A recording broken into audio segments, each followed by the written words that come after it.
You can start now, Miss Sherlyn. All right. Um, good afternoon, everyone. So today we're going to discuss is all about curriculum development. So kindly next Hamandran next. All right.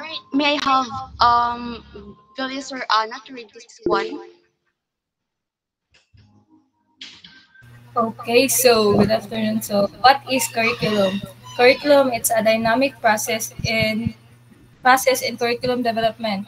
There are always changes that occur that are intended for improvement.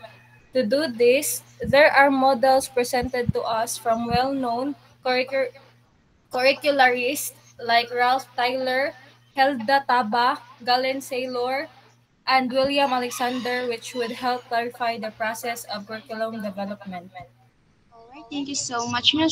Curriculum development is a dynamic process that involves planning, designing, implementing, and evaluating. So the process is intended for improvement, and there are models that can help to qualify the steps involved. Some well-known models include those developed by as what I said, Anna, Ralph Tyler, Helda Taba, Galen Saylor, and William Alexander. Is um is Gisa around here? I, Yes, Sherlyn. right. So may I have Gisa Dadul? From the word curriculum comes from the Latin word unsa galito? Kuriri. To so mikahilig, which means to. To run. Yes, exactly. So thank you so much. Kindly next, please.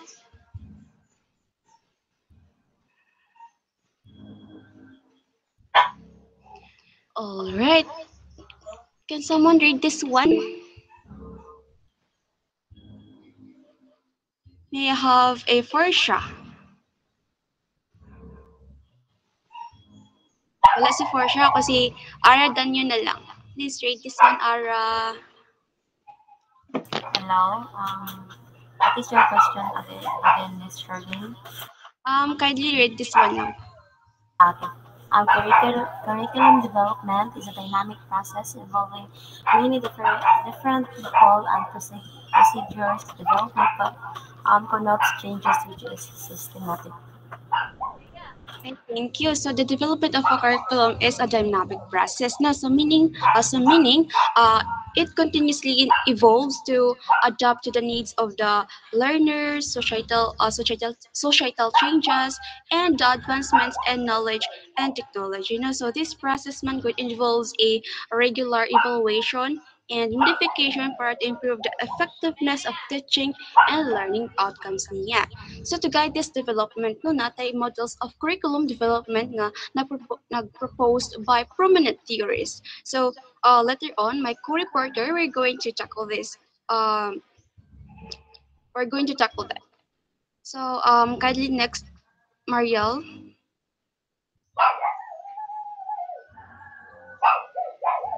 So we have here a four phases in curriculum development. So kindly next.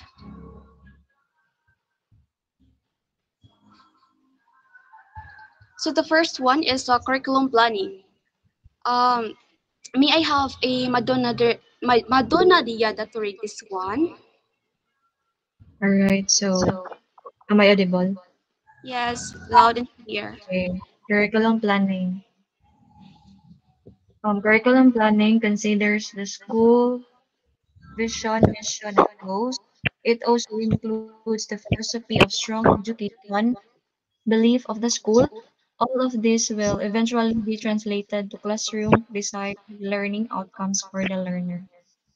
All right, thank you so much. No, so curriculum planning is the process of kanang organizing and identifying the instructional materials for a course or a program of studies. No, so it involves also a creating a plan of action and learning objectives for a subject matter. So in curriculum planning, we need to identify the goals. No, like for example, if ang imong goal is to develop early literacy, so ang specific objectives ani niya might include identifying letters, recognizing sounds, and forming simple words, no, as well as the selecting content, no, dapat align na sa students para magets nila ang lessons ng imong i-discuss, especially we are future ECE teachers, no, so dapat age appropriate jud na nga lesson ang atong ihatag. Alangan man og kanang ang imong ihatag nga lesson nga is pang high school, diba? Masabtan ba din nila? Syempre dili. Kay dili man na nila suitable nila ang kanang lesson nga gi-discuss nimo. So always choose the lessons nga relatable nila. And also no, as what Madonna read no.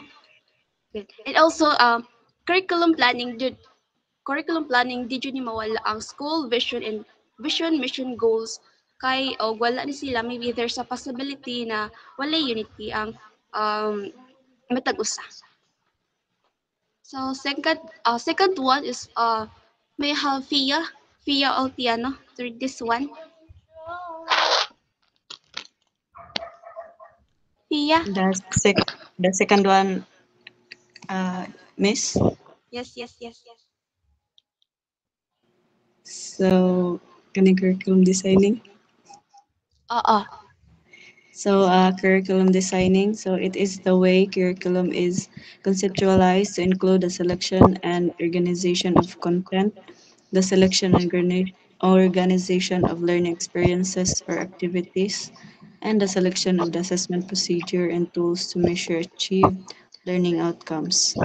Alright, thank you so much. You know, so as you can see, curriculum design is the planning period during which instructors organize the instructional units for their courses. No, so it also involves kana mga activities, readings, lessons, and assessments designed to achieve their educational goals. No, so ang purpose man good to have this curriculum design is to help educators to meet the needs of their students. Kaya it's because it provides man good structure to lessons, ensuring students have the necessary knowledge and skills to meet learning objectives. So again, curriculum design often encapsulates tasks, lectures, activities, discussions, and homework assignments.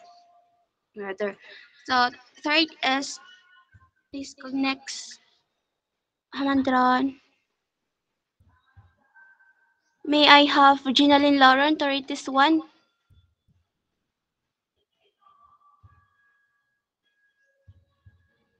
Ginalyn? Alright. May I have Angel Kim no? Angel Kim no? Alright. Anna Villasur. Curriculum implementing is putting into action the plan which is based on the curriculum design, the classroom setting, or the learning environment. The teacher is a facilitator of learning and together with the learners, uses the curriculum as design guides to what will transpire in the classroom with the end in view of achieving the intended learning outcomes. So, alright. Thank you so much. No, so ang teacher here is as you can so ang teacher here is nag-act as a facilitator and to adapt the curriculum to meet the students' needs. No, so they plan the lessons, deliver content, and use teaching strategies based on the curriculum. So, first one is may I have a Christina Lauren?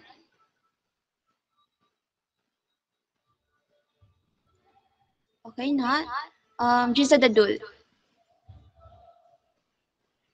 Giza Dadul? Ay, manaman ka. So, may I have a RIS to read this one? Curriculum evaluation. So curriculum evaluating determines the extent to which the desired outcomes have been achieved. This procedure is ongoing as in finding out the progress of learning, or also known as the formative or the mastery of learning, which is also known as the summative.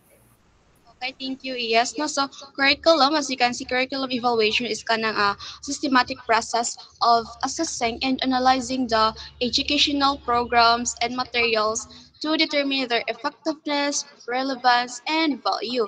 No, so in evaluation, also there's some methods to methods for collecting data like surveys, interviews, focus groups, observations, portfolios, tests, rubrics, or self-assessments. No? So, ang teachers might conduct all these types of methods para makita nila og nabay improvement ang usa ka bata or na ay not for 100A but to all students rather.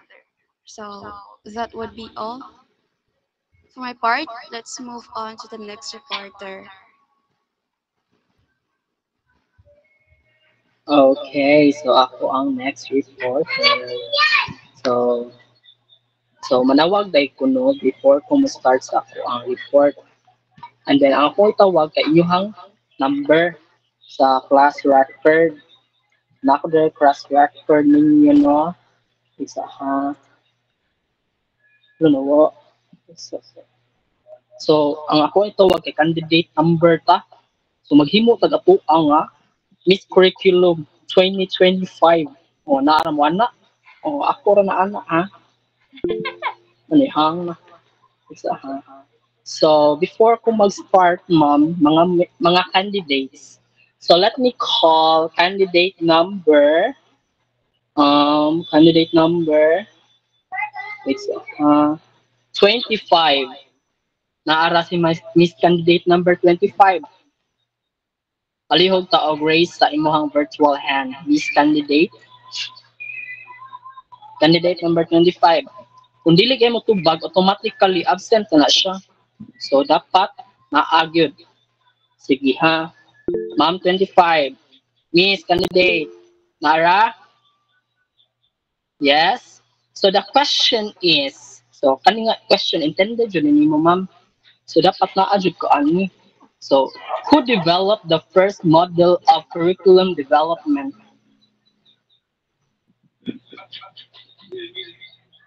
Yes, ma'am. Miss Candidate 25. Number 25. Are you there? Okay, let's proceed ni Miss Candidate 21. Miss Candidate 21, are you still there? Miss Candidate, so absent si 25 and 21. So mo proceed na sa taslain. Candidate number 39.